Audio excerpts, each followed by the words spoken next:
I smiled so my mother-in-law could feel powerful, and I nodded, so my wife could feel safe even while they handed me a guest list like a verdict. "You'll pay for Thanksgiving dinner for 30 people, my mother-in-law said, and my wife didn't flinch. She just leaned in and added, "Make sure everything is perfect this time." I heard myself say, "Of course, because that's what I'd been trained to say in this family. Yes, sir. Yes, ma'am, yes, I'll disappear into the kitchen and you can take the credit." But at 3 a.m., I wasn't preheating an oven. I was standing under the harsh airport lights with a one-way boarding pass in my hand and tears I refused to wipe. 30 hungry relatives showed up expecting a feast and found my dining table set for ghosts, 30 plates, 30 forks, and not a single person left to serve them. If you're wondering what kind of man walks away from Thanksgiving, you're asking the wrong question. The real question is, what kind of family pushes him until leaving feels like the only way to breathe? My name is Blaze Mercer, and I'm about to tell you the truth I've been swallowing for 5 years. Before I do, can you say listening in the comments, or tell me where you're watching from? Sometimes knowing someone is there makes all the difference. And if stories like this matter to you, please subscribe. It's a small thing, but it helps me feel like my voice finally counts after years of being treated like the hired help in my own marriage. Thank you. And now, let me tell you everything. 3:00 a.m. at DFW Airport, I stood at gate C-18 holding nothing but a small carry-on and my boarding pass. My palms were damp, not from nerves about flying, but from the gravity of what I was leaving behind. I hadn't slept, I hadn't eaten, I hadn't told anyone. Just one small bag, one seat on a plane, and the sound of my name echoing through the terminal final boarding call for passenger Mercer Flight 427 to Key West. I stared down at my phone vibrating in my pocket screen, lighting up with texts and missed calls stacked like bricks on my chest. "Are you up?" Mom's asking for the cooking timeline. This time it needs to be perfect. I didn't even need to open them. I knew who sent what just by the rhythm. My wife Tessa tense but passive, and her mother Margot all command and condescension. What they didn't know was that I'd already said yes. A few nights back when they dumped the entire Thanksgiving burden on me, I'd smiled and said, "Of course. Of course I'll shop. Of course I'll prep. Of course I'll pay. Of course I'll wake up at 4 in the morning to cook dinner for 30 people like a goddamn banquet chef." Of course had been my way of surviving in that house. It was the verbal duct tape I used to hold my marriage together. But tonight I didn't answer. I flipped my phone to airplane mode and slipped it in my jacket. No texts, no guilt, no going back. I can still see our home in Frisco in my mind clear as a blueprint. The dining table was already set, every place marked with a hand-lettered name tag I'd written the night before, napkins folded just so silverware aligned like soldiers. 30 places, not 25, not 27, exactly 30. And in the fridge, a 24-pound frozen turkey that should have been thawing 2 days ago. That damn bird was still hard as concrete, just like me. I used to joke that my heart had to be half frozen to survive holidays in that house, but it wasn't funny anymore. I ran my fingers across the boarding pass and thought about what I was really running from. It wasn't just the mountain of side dishes or the stress of executing the perfect meal while everyone else drank wine and took selfies. It was the system, the machine I was part of, the role I'd accepted where my usefulness was measured by how quietly I could absorb other people's chaos. Then I remembered the guest list. I'd taken a photo of it before they left it on the counter. It had all the names Janelle and Rob Drew and his new girlfriend, the Harringtons, from the club, even some couple I'd never met but who Margot insisted were essential for networking. I opened the picture again, scanned through, 30 names, and then it hit me. My name wasn't on it, not at the bottom, not next to Tessa's, not even penciled in. I was the one cooking, paying, planning, and cleaning, and I wasn't even considered part of the dinner. I wasn't a guest. I wasn't family. I was the staff. And that's when I realized tonight I wasn't walking away from Thanksgiving. I was walking away from being invisible in my own life. I stepped through the gate as they closed the doors behind me. And now let me tell you everything.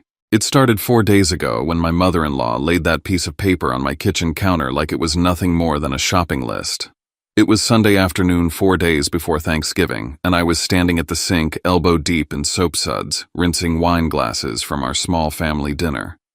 The house smelled like rosemary and chicken and bleach. Tessa had disappeared upstairs 30 minutes ago claiming a headache. I stayed behind scrubbing casserole dishes and collecting crumpled napkins. It was always like this. I cooked, I cleaned, I played host, and then I erased all evidence I was there. I didn't even hear the door open. Just the sharp click, click, click of Margot's heels on the hardwood floor. She never knocked, just walked in like she owned the place. Technically, I guess she felt she did, reminding us every few months that her generous down payment is the reason we got this house in the first place. She stopped at the edge of the kitchen island and scanned the room with a look of judgment so practiced it felt baked into her bone structure. Her lips curled like she'd smelled something sour. Then she reached into her bag and pulled out a folded sheet of paper. No hello, no warm-up, just a crisp thump as she laid it on the counter next to the drying rack. "I assume you'll handle Thanksgiving this year?" she said, voice dripping with certainty, not request. I dried my hands and looked at the paper. Guest list, 30 names, some familiar, some I only recognized from Margot's gossip about the country club. I blinked. "All 30, I asked. She didn't even look up. "Well, yes, we want it done right." I wanted to ask who "we" was, but I already knew. "And we'll need everything homemade," she added. "No shortcuts this year, not like last time." She arched an eyebrow and tilted her head toward the fridge as if my entire culinary record was housed inside that appliance. "I okay?" I said before my brain caught up to my mouth. She wasn't done. "You'll cover the cost, of course. It's only fair. You're the host." I laughed, thinking it was a joke. Margot didn't laugh. Tessa came down the stairs right then, her timing as convenient as ever. She slid beside her mother and glanced at me like she was waiting for me to just roll with it. "Let's make it great this year, babe," Tessa said. "I don't want to hear Mom complain." "I haven't even agreed yet," I muttered. "Oh, come on," she said. "You're amazing at this stuff, and besides, who else can pull it off?" That's what it always came back to. My competency became my prison. They didn't ask because they knew I'd say yes. Because I always did. I scanned the list again. "Who's paying for all this?" "You are," Margot said as if stating the weather. She leaned in softer but colder. "I'm sure it's no problem. After all, it's the least you could do considering who made this home possible." That again, the house. The debt that was never official but always implied. I looked at Tessa, hoping for a trace of conflict. All I saw was agreement, or worse, indifference. "This is really important to her," she said. "To us." The menu had notes: turkey glazed ham, 3 kinds of stuffing, 4 desserts, vegan options, gluten-free options, plus a separate line that just said, "No nuts, Bo Harrington is allergic." "Okay," I said finally. "I'll make it perfect." That night after they left the kitchen, I sat down with the list and started mapping out a prep schedule. Cook times, oven temperatures, day-by-day grocery needs. But something bugged me. I opened the list again, scanning the names. And that's when I saw it. I wasn't on it. 30 people were invited. 30 guests were expected. But me, I wasn't even listed. I would cook for them, pay for them, host them, clean up after them. But I wasn't considered one of them. I was never supposed to sit at that table. And just like that, something inside me, something I'd been burying for years, started to crack. I wasn't angry. Not yet. I was embarrassed. Embarrassed that I hadn't seen it sooner. But that crack would become a fault line, and it was only a matter of time before it split everything wide open. By Sunday night, the kitchen didn't look like a kitchen anymore, it looked like a war room. I had my laptop open, spreadsheets stacked with color-coded tabs for timing oven use ingredient lists. One screen showed a timeline broken down by the hour, starting at 3:45 a.m. Thursday and ending at 1:57 p.m. I had drawn arrows to mark when each dish needed to start and finish. Multiple alarms were already scheduled in my phone, each with aggressive names like start corn casserole or die. But no matter how I shuffled the steps around, it didn't work. One oven, one stove, one man. Even with perfect precision, the math didn't work. Not unless I could clone myself or bend time. The turkey alone needed 5 hours. Add in the ham, the stuffing, the casseroles, the rolls, and somehow everything had to be hot and ready by 2:00 p.m. And that wasn't counting the desserts Margot insisted be made fresh or the gluten-free side dishes she added last minute for the Harringtons. I stared at the screen. They'd given me a task designed to fail. A trap disguised as a dinner. And the worst part, I would still try to make it work. I printed the guest list to recheck everything and noticed it again, something I had overlooked in my anger the day before. A name was missing. Nora. Nora Larkin was Tessa's cousin. She'd gone through a messy divorce earlier this year, and though we weren't close, she was always kind to me. Thoughtful in small ways. She was also the only one who ever texted to thank me after holidays. I picked up my phone and called her. "Hey," she said, sounding surprised. "Is everything okay? I just noticed your name isn't on the Thanksgiving list. Was that a mistake?" There was a pause on the other end, then a soft laugh, sharp, sad. "No mistake," she said. "Your mother-in-law called me a few days ago. She said she didn't want me to feel uncomfortable, you know, being newly divorced. Said maybe I should take some time for myself this year." My stomach sank. "She uninvited you because you're divorced." "She made it sound nice," Nora replied. "But yeah, that's what happened." We both sat in silence for a moment. "That's not okay," I finally said. "It's her house, her rules," Nora said, and I didn't correct her. Because it wasn't her house. It was mine. I hung up, walked back into the kitchen, and stared at the list again. 30 names. Perfect, polished, and filtered. People only made the cut if they looked good on paper. And I realized, if one day I stopped being useful, if I ever said no, if I ever cracked, my name would disappear too. That night I barely slept. At 5:30 a.m., Monday, I pulled into the Costco parking lot before it opened. By 6:00 I was pushing a cart so full it creaked. I went aisle by aisle, crossing off items like I was prepping for a hurricane. Turkey, glazed ham, imported cheeses, 3 types of pies, organic cranberry sauce, sparkling cider, and 6-packs. At checkout, the total made the cashier do a double take. "Feeding an army?" she asked. "Something like that," I said, swiping my card, trying not to wince. Outside, as I loaded the car, Mrs. Callahan, our neighbor, was walking her dog. She stopped when she saw me. "Morning, Blaze." "Stocking up for Thanksgiving," I said, shutting the trunk. "We've got 30 people coming." She whistled. "Lord, that's a lot. Tell me about it."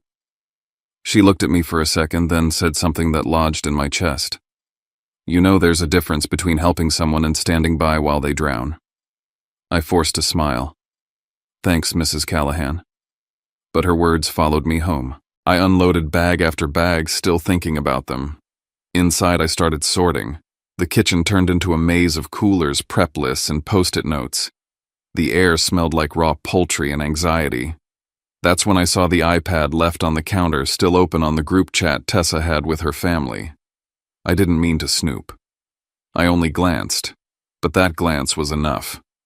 Messages about seating charts, preferred dishes, coordinated outfits, and then one line from Margot that made my hands go cold. "Blaze already agreed to handle everything. It's practically his thing now." And Tessa. She hadn't said a word to correct it. So that's what I was now. A free laborer. A man who once said, of course, and was now branded by it. The guest list. The missing name. The casual dismissal of Nora. The silence from Tessa. The pile of debt growing while they planned their country club pageant. That night, I stood in the middle of the kitchen and looked at everything I'd bought, everything I'd prepped, everything that wasn't mine. And for the first time in my life, I thought something I never dared to before. What would happen if I left? What would happen if I just vanished? I sat down, opened my phone, and typed into the browser last-minute flights from DFW. I didn't press purchase. Not yet. I just stared at the screen, heart racing, as if I'd cracked open a door to a life I had never allowed myself to imagine. Tuesday morning. The day before Thanksgiving. I was up before the sun, boiling water to help thaw the turkey faster. The bird had been in the fridge since Saturday, but it was still icy at the core. I rotated it like a mechanic rotating a dead engine, willing it to come alive. I set timers, arranged stations with painter's tape like it was a science lab: raw meat area, pastry corner, dessert zone, clean plating section. It wasn't cooking, it was logistics, and I was the only one running the operation. Tessa came in around 9 Soriro with bags from a boutique party supply store. "Look what I found," she said, pulling out custom napkin rings, embroidered table runners, and a centerpiece shaped like a cornucopia. "Isn't it cute?" I nodded. "It's nice." She didn't notice I was elbow deep in brine. "Oh, and I rented new plates and silverware. The ones we have aren't well, they don't photograph well." "You rented?" "From where?" She waved her hand. "That place on Main." I put it on the shared card. "Don't worry, it wasn't much." I didn't say anything, just turned back to the turkey and swallowed the acid rising in my throat. An hour later, Margot called. "Blaze, I want to check timing," she said. "When's the turkey going in? Have you started the side dishes?" "What about dessert?" "I'm working on it," I said, trying not to snap. My hands were raw from scrubbing my back tight from hours on my feet. "Just remember," she added sweetly, "you're representing our family." That line landed harder than she probably meant it to. I wasn't a host. I was a mascot. I opened my email later and saw a receipt from the rental place: chairs, plates, linens, extra fees. Over $400. All charged to my account with a note in the invoice charged to Blaze. No one had asked. No one had checked. Later that afternoon, I checked the group chat again. Margot had written, "Blaze is crafting a menu fit for the Harringtons. So proud of him." Crafting a menu. She wasn't just relying on me, she was using me as a brand, selling me as the talented son-in-law/personal chef. If it all went well, she'd get the credit. If it went badly, I'd take the fall. Around 5, I got a message from Nora. "I heard Margot told people I wasn't invited because you didn't want drama at the house. Is that true?" I froze. "No. I would never say that." "I didn't think so," she replied, "but that's the story now. People think you're the reason I won't be there." I stared at the message, sick. They weren't just using me, they were rewriting me. Dinner wasn't even cooked yet, and I was already being erased, replaced, reinterpreted to serve someone else's narrative. That night, I stood in the doorway of the dining room looking at the table I'd set.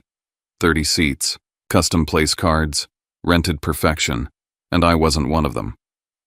My phone buzzed. A text from Tessa. "Mom says we need to upgrade the ham. The Harringtons only eat from that gourmet place. She'll Venmo you later." She wouldn't. I opened the banking app. The shared account was down by nearly $2,000. I hadn't approved half of it. They weren't just assigning me work. They were building walls around me, tightening the trap, turning every exit into another reason I would look like the problem if I left. I stared at the numbers, and I knew I had already left in my mind. Now I just had to find the courage to follow. By the time the sky turned indigo on Tuesday evening, I was hunched over the kitchen counter, flour-dusted, and feverishly rechecking my prep timeline. Every pot pan and baking sheet I owned was either in use or soaking.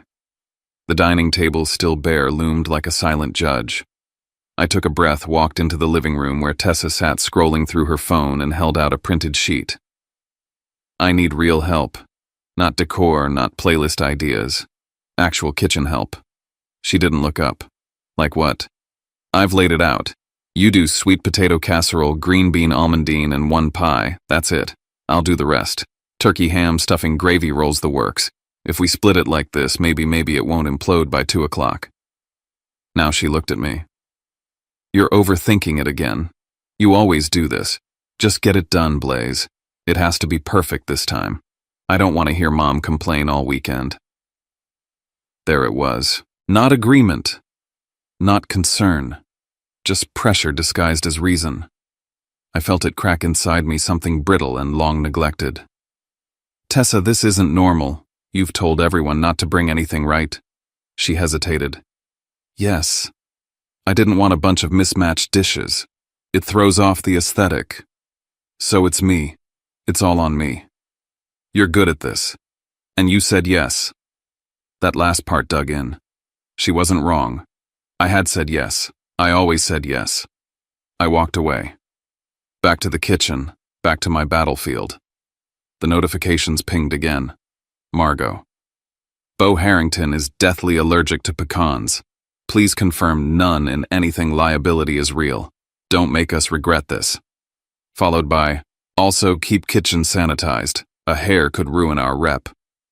Rep, that word rang in my head. Our or hers. I kept chopping, measuring, timing. But my hands weren't steady anymore. Around 10, I found Tessa in the bedroom on the phone. She didn't lower her voice enough. If he screws this up, there needs to be a reason. We can't look bad in front of the Harringtons again. Just say he insisted on doing it all his way. No one can blame us if it's a disaster. My breath left me. He always acts like he knows better. Let him prove it. She hung up when she noticed me. Didn't explain.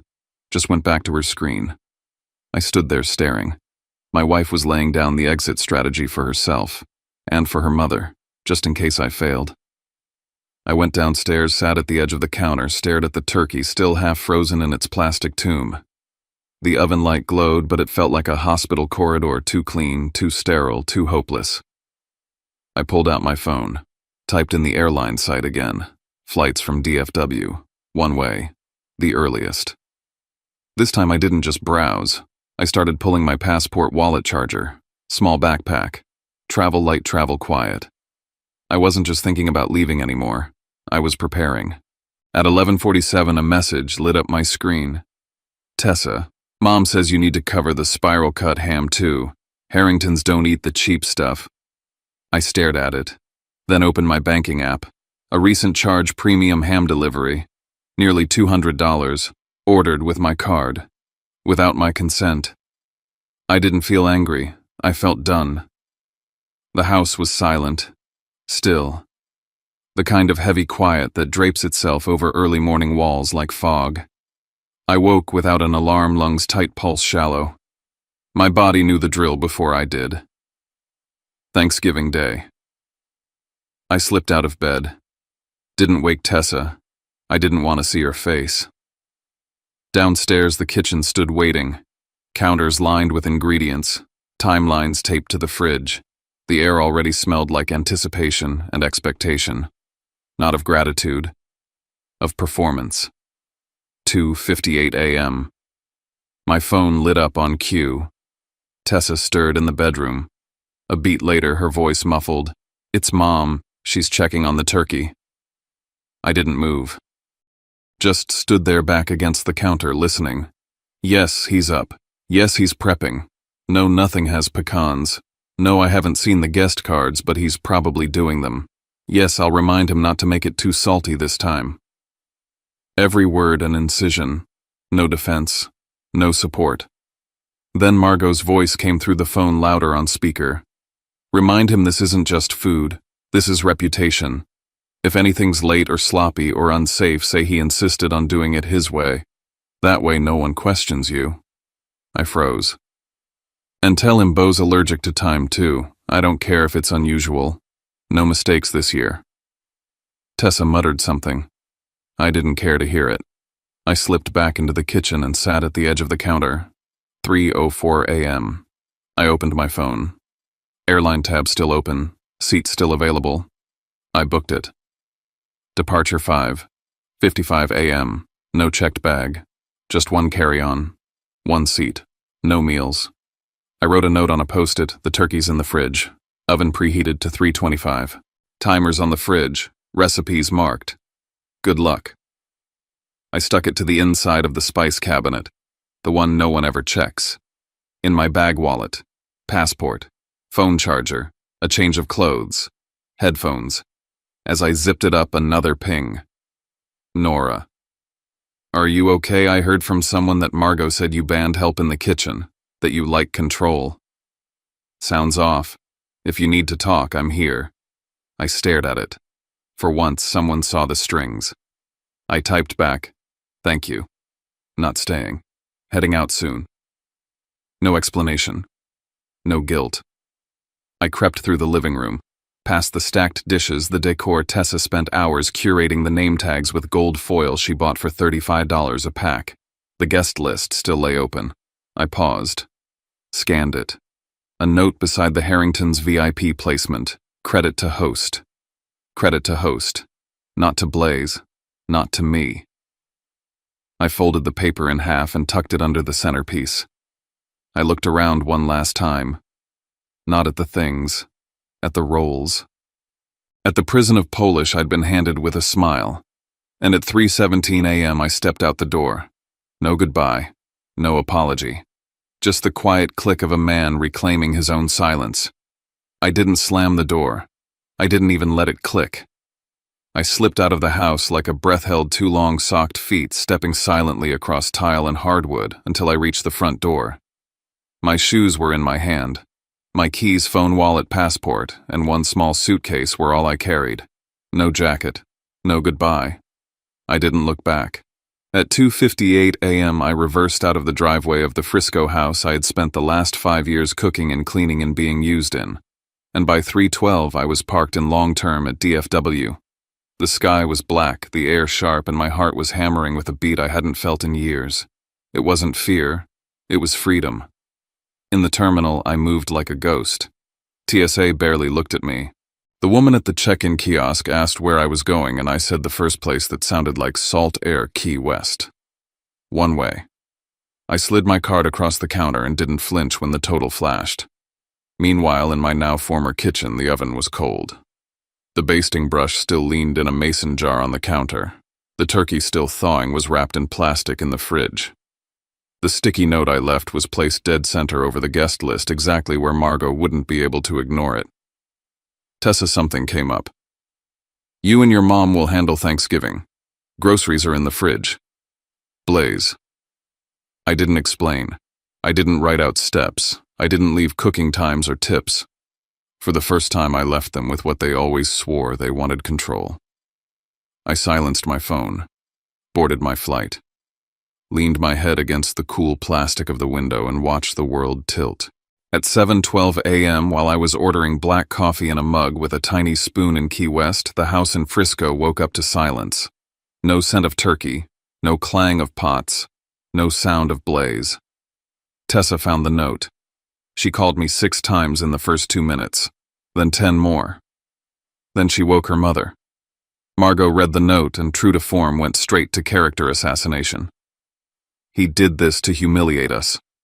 She barked orders at Tessa to call caterers, grocery stores, anyone. It was 8:00 a.m. on Thanksgiving. Everyone was booked, no potluck, no contingency.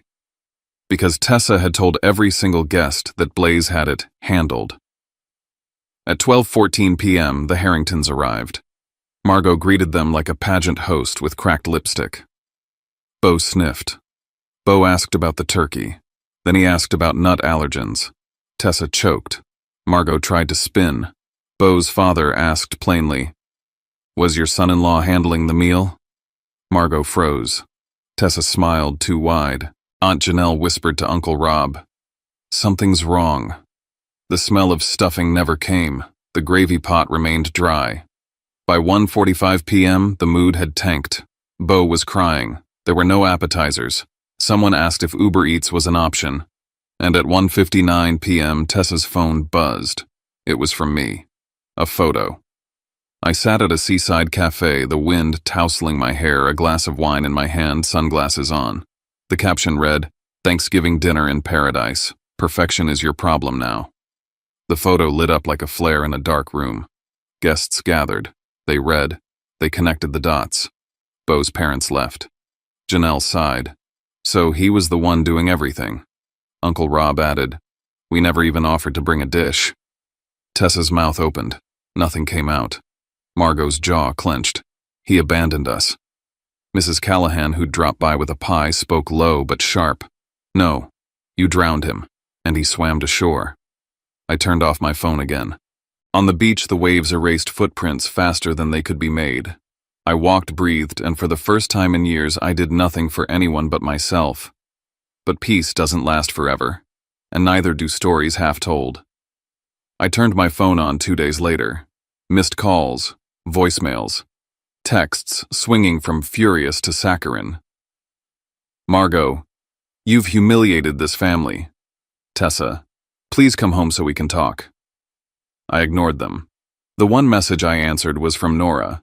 She sent a photo of the living room half-eaten pies, cold turkey someone had panic-bought Margot yelling in the background, Tessa sitting blank-eyed. Her message read, "Now they see."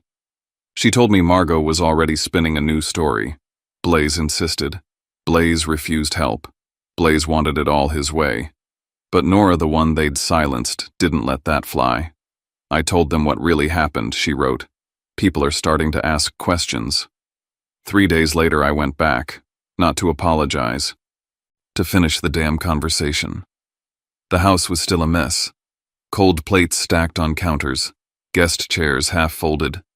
Tessa sat at the table like a ghost of herself. Margot stood at the kitchen island, arms crossed. "So the prodigal chef returns," Margot sneered. I didn't sit. I didn't smile. 3 things, I said. 1. My name wasn't on the guest list. I was staff. 2. You charged everything to me without asking. 3. I heard the 3 a.m. call. The script was ready. Blaze insisted. You were ready to let me burn if anything went wrong. Tessa whispered, "You weren't supposed to hear that." I turned to her. "But I did, and you didn't stop it." Margot bristled. "If you cared about this family, you'd have never left." I pulled out my phone, showed the receipts, bank transfers, the guest list with my name absent, Nora's messages. "You didn't want family. You wanted labor," Margot shouted. I stayed silent. For the first time, my silence was louder than her voice. Then I turned to Tessa. "This isn't just about your mom. It's about you letting her speak for both of you. It's about you watching me drown and handing me another tray." She cried. I let her. "So here's the deal. Next year, if we host Thanksgiving, it's 10 people, max. It's potluck. Everyone contributes. You back me up when your mom crosses the line, and if we can't agree to that, I'm not doing this again." Tessa looked at her mom, then at me. "I pick him," she said. And for once, Margot didn't have a comeback. 1 year later, Thanksgiving looked different. 8 people. 1 table. Nora brought dessert. Uncle Rob made ribs. Tessa cooked with me. She burned the stuffing and we laughed. Margot declined the invitation. At one point, Mrs. Callahan leaned over and whispered, "So, you made it to shore, huh?" I smiled. "Yeah, and I'm never swimming back." Because there's a difference between being needed and being used. And I finally learned which one I was. I used to think being needed was the same as being loved. I thought that if I showed up, did the work, filled every gap no one wanted to fill, people would look at me and see someone worth keeping. Someone they'd never dare lose. I believed that making everything perfect would earn me something close to belonging. Maybe even respect. Maybe even love. But the truth is, when you become indispensable in the wrong environment, you don't earn safety, you become a utility. And utilities don't get tired. Utilities don't say no. They don't get birthdays or comfort or rest. They exist to serve. And the second they stop working, the people who needed them simply move on, frustrated, inconvenienced, but never introspective. For years, that was me. I was the one who made Thanksgiving happen, every dish, every dollar, every last-minute run to the store. I didn't complain. I didn't keep score. I thought that's what family meant. Until I realized I wasn't part of the family at all. I was part of the production. This year broke something in me, and maybe in the breaking it saved me. I looked around at a table set for 30 people and saw no place card with my name. I saw group chats that treated me like staff. I saw a guest list where people were erased because they were too messy for the aesthetic. I saw receipts with my name on them, not from generosity, but because no one thought to ask me first. And worst of all, I heard the conversations, the ones where I wasn't just excluded, but already blamed just in case things didn't go as planned. It wasn't a moment of rage that made me walk away. It wasn't revenge. It was clarity. Cold, clean clarity. Because if you've ever stayed too long in a role that drains you, the helper, the fixer, the peacekeeper, you know the quiet way you disappear inside it. You know how lonely it feels to be surrounded by people who don't see your exhaustion as a warning, only as a signal that you're still functioning. So I left. At 3 a.m., while the world was still dark and my kitchen still silent, I walked out with nothing but a carry-on and a one-way ticket to a version of myself I hadn't met yet. The version that knows how to protect his own energy. The version that knows being loved isn't about being useful. Was it easy? No. Was it worth it completely? Because in walking away from the people who only saw what I could do for them, I made space for the people who see me for who I am. I've stopped apologizing for being tired. I've stopped explaining my no. I've started saying yes to places, people, and moments where I am actually invited, not just expected. If you've ever been the one who does everything, pays for everything, plans everything. If you've ever sat quietly while others took credit or passed blame, I hope you know this. You deserve better. You are not a machine. You are not selfish for wanting to be seen. You are not dramatic for needing rest. And if no one else has ever told you this before, let me say it now. You're allowed to leave the table where your worth is only measured by your labor. You are allowed to stop being what they expect and start becoming what you need.